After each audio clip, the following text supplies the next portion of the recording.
Delano, around 42% of the people rent, and all of the state already has a 10% limit on rent increases. The ordinance being discussed would put a limit of 70% of what the consumer price index is, or a 3% cap of yearly rent increases. This bringing mixed emotions. Es bastante complicado solventar una renta. Oscar Sandoval telling me it is very complicated for him to pay rent with the income he has, since half is going towards his rent. Sandoval spoke with me outside his home in Delano, where he has been living for the past 3 years, first with his family and more recently in the unit next door. Y aumentando eso los gastos de utilidades, de luz, de gas, de agua. He says once you add utility bills, groceries, and gas, that's 3/4 of his total monthly income. Like a majority of people in Delano, Sandoval is a farm worker. He says due to his job, his income fluctuates with the weather.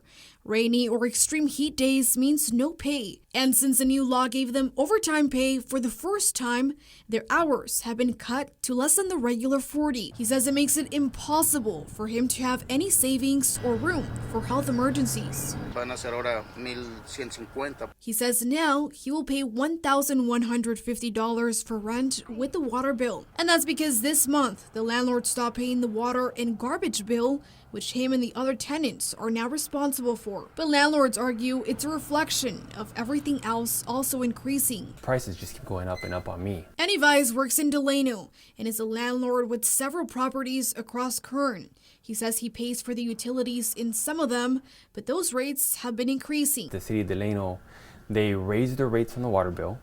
And so I got the water bill, and the water bill was the same, but then I got a separate bill for the garbage. Vice says garbage, for example, used to be part of property taxes, which are also increasing despite no longer covering things like garbage and recycling. Adding he looks at going rates for his rent prices, which according to the census is around $900 for rent. He also points out he has to pay for anything broken, which he argues is sometimes just breaking even when trying to pay off the mortgages for the units. For me to fix things up at Home Depot, you know, those prices have gone up.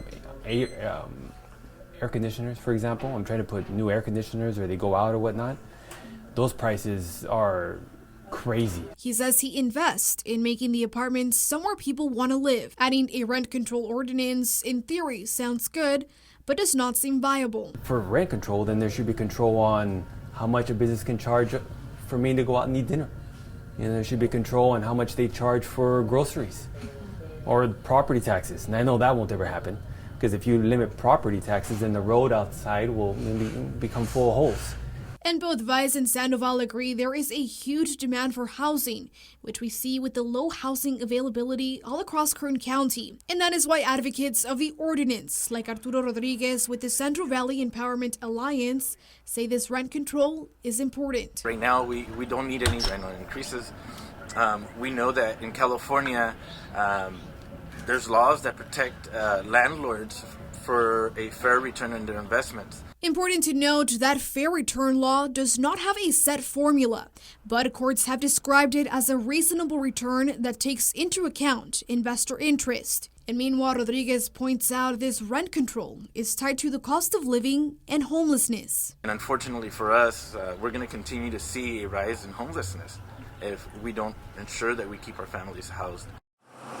And now that the motion to further explore this ordinance has passed 2-1 at the last city council meeting, the next steps are for the city council to appoint a rent control board to review the process and for the city to do a study on how much this is all going to cost. The next steps are also for the city attorney to write up the ordinance that will then be presented to the new city council early next year. In Delano, Juana Patino, 23 ABC News, Connect.